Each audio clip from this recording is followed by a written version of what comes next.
Dalam mengarungi kehidupannya, sebuah negara bangsa selalu dihadapkan pada upaya bagaimana menyatukan keanekaragaman orang-orang yang ada di dalamnya, agar memiliki rasa persatuan, kehendak untuk bersatu, dan secara bersama bersedia membangun kesejahteraan untuk bangsa yang bersangkutan. Untuk itu, diperlukan sebuah persatuan bangsa yang dinamakan integrasi nasional. Integrasi itu sendiri berasal dari bahasa Inggris, yaitu integration, yang berarti kesempurnaan atau keseluruhan. Sementara nasional berasal dari kata nation, yang berarti bangsa. Integrasi nasional mencerminkan proses persatuan orang-orang dari berbagai wilayah yang berbeda, atau memiliki berbagai perbedaan, baik etnis, sosial budaya, atau latar belakang ekonomi menjadi satu bangsa, terutama karena pengalaman sejarah dan politik yang relatif sama.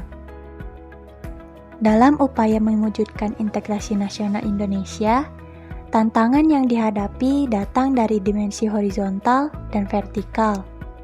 Dalam dimensi horizontal, tantangan yang ada berkenaan dengan pembelahan horizontal yang berakar pada perbedaan suku, agama, ras, dan geografi. Sedangkan dalam dimensi vertikal, tantangan yang ada adalah berupa celah perbedaan antara elit dan massa, di mana latar belakang pendidikan kekotaan menyebabkan kaum elit berbeda dari massa yang cenderung berpandangan tradisional.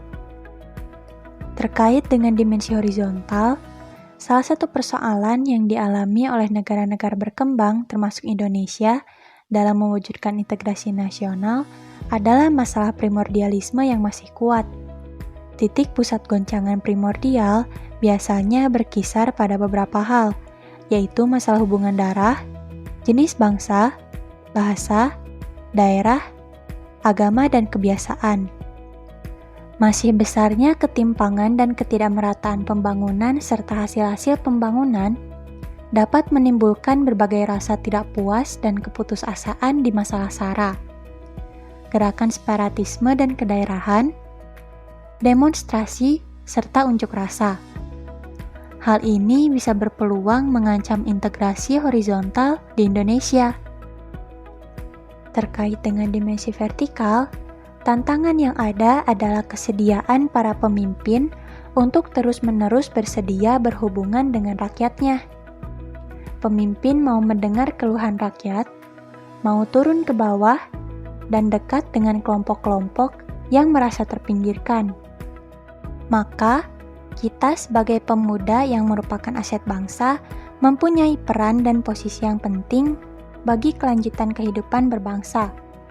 Sementara itu, integrasi nasional berpengaruh terhadap munculnya nilai-nilai nasionalisme, sehingga mendorong generasi muda untuk menerapkan cita tanah air dalam bentuk membangun dan menghidupkan terus komitmen, kesadaran, dan kehendak untuk bersatu, membangun pranata di masyarakat yang berakarkan pada nilai dan norma yang menyuburkan persatuan dan kesatuan bangsa yang tidak memandang perbedaan, menyatukan berbagai kelompok sosial dalam suatu kesatuan wilayah dan dalam suatu identitas nasional, bekerja sama dalam organisasi dan berperilaku sesuai dengan cara yang dapat membantu pencapaian tujuan organisasi, serta menyetujui bersama tujuan-tujuan dalam prinsip dasar politik dan prosedur-prosedur lainnya.